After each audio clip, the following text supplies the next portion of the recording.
संसद ਵਿੱਚ ਇੱਕ ਵੱਡਾ ਹੰਗਾਮਾ ਦੇਖਣ ਨੂੰ ਮਿਲਿਆ ਹੈ। ਬੀਬੀ ਹਰਸਿਮਰਤ ਕੌਰ ਬਾਦਲ ਨੇ ਕਾਂਗਰਸ ਪਾਰਟੀ ਅਤੇ ਬੀਜੇਪੀ ਨੂੰ ਆੜੇ ਹੱਥੀ ਲਿਆ। ਉਹਨਾਂ ਨੇ ਸਿੱਧੇ ਤੌਰ ਦੇ ਉੱਤੇ ਦੋਵਾਂ ਨੂੰ ਆਪੋ ਆਪਣੀਆਂ ਕੀਤੀਆਂ ਗਿਣਾ ਦਿੱਤੀਆਂ ਨੇ।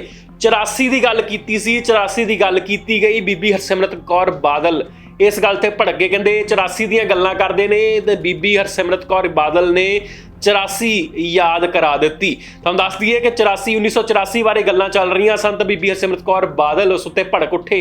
कहते कि जिन्हां दे पुरखियां ने, जिस पार्टी के पुरखियां ने 84 नूं अंजाम दिता, वो हुण बैठ के उन्हां दे अगले पूर्वज बैठ के हुण 84 दीयां गल्लां करदे ने। उन्हां दीयां पुश्तां बैठ के 84 दीयां गल्लां कर रहे ने।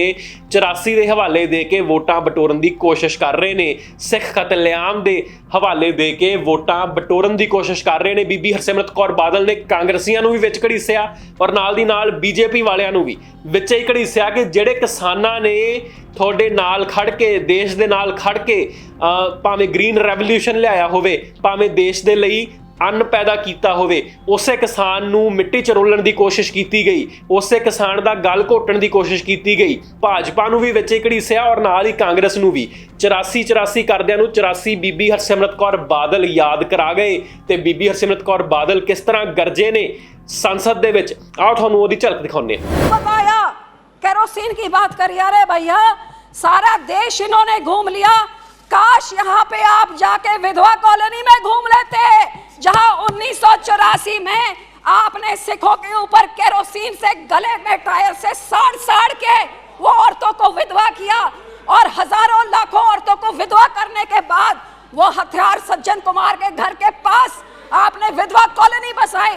आपको मालूम है पूरी दुनिया में सिर्फ एक जगह में विधवा कॉलोनी है, विडो कॉलोनी सिर्फ दिल्ली में है। कौन रहती हैं? जिनके कातिल इनके पुरखों ने किया, इस पार्टी कांग्रेस पार्टी ने किया और फिर उधर जाके उन औरतों को बसाया। क्या यात्रा वहां से गुजर के गई? आज केरोसिन की बात करते हैं, लेकिन दुख तो मुझे इस बात का है कि आज इनको 84 बड़ा याद आ रहा था। यहाँ के बोलने वाले भी जब इनको कटाक्ष करना होता है तभी 84 याद आता है। अरे भैया 9 सालों में 84 को इंसाफ देने का क्यों नहीं अंदर ठोसा इनको? आज तक क्या 84? आप कितनी बारी विधवा कॉलोनी गए हैं?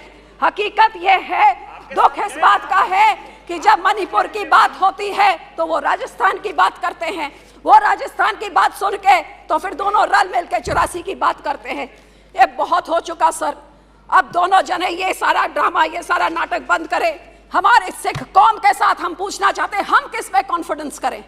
इन्होंने जो किया आपके सामने हमारे कत्लेआम करें, हमारे धार्मिक संस्था पे अकाल तख्त साहब गोल्डन टेम्पल को टैंक से, आर्मी से बिल्कुल टेटेरी करके खत्म कर दिया। हमारे पंजाब के टुकड़े टुकड़े करके पंजाबी स्पीकिंग एरिया निकाल के दूसरी स्टेट बना दी। हमारी राजधानी हमसे खोली, हमारा पानी हमसे खो लिया। कौन सा अत्याचार इन्होंने नहीं किया है?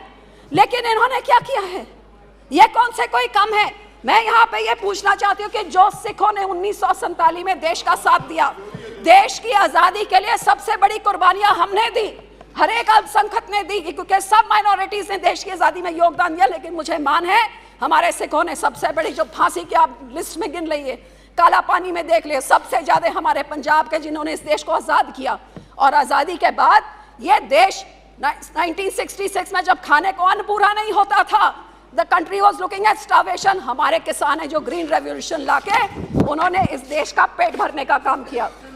लेकिन सर जब हमारे सिखों के कत्लेआम में उस टाइम तो कोई जुडिशरी नहीं बोली, कोई पार्टी नहीं बोली, कोई पेपर नहीं बोला। आप निकालिए नवंबर 84 के बाद जब बजट सेशन हुआ 85 का, तो उसमें एक भी मेंशन नहीं जो इस दिल्ली में हजारों सिख के कत्लेआम हुए, सब चुप्पी ला के बैठे हुए थे, मुंह पे टेप लगी हुई थी, किसी ने सिखों की बात तक नहीं करी। और यही कारण है कि आज तक सिखों को इंसाफ नहीं मिला। और कभी मणिपुर होता है, कभी नूह होता है, कभी राजस्थान होता है, जो उस टाइम एक्शन ले लिया होता, जम्मू कश्मीर गुजरात सब कुछ होता है। तो सर जो सिखों के गुरु ने, 9वें गुरु ने, हमारे 9th गुरु ने अपनी कुर्बानी दी, कश्मीर के पंडितों की बात हुई। अफसोस कि उस टाइम की माइनॉरिटी, हिंदू माइनॉरिटी को बचाने के लिए, उस टाइम की मुस्लिम मेजॉरिटी से बचाने के लिए हमारे सिख गुरु ने अपनी कुर्बानी दी और हिंद की चादर का खिताब उनको मिला, लेकिन उसकी तो बात तक नहीं करी। जब उनके लोगों को मारा जा रहा था तब भी बात नहीं करी। तो सब मैं पूछना चाहती हूँ, उस टाइम हमारे लोग जो भावुक होके उन्होंने कुछ अपने हाथों में इसके खिलाफ आवाज उठाई, उनको जेलों में फेंक दिया। हमारे बंदी सिख 30-30 साल से जेल में सड़ रहे हैं। गुरु साहब के 550 साल गुरु नानक देव जी के इन्होंने रिटर्न, इस सरकार ने कहा था कि उनको छोड़ा जाएगा, तो क्यों आज तक नहीं छोड़ा है? मैं इनसे जवाब मांगना चाहती हूँ। तो सिखों के खिलाफ हमेशा ये बेइंसाफी रही है सर, जिन्होंने अपने देश के लिए जान दी उनके साथ ये होता है। सब Punjab. Subscribe to One India channel and never miss an update.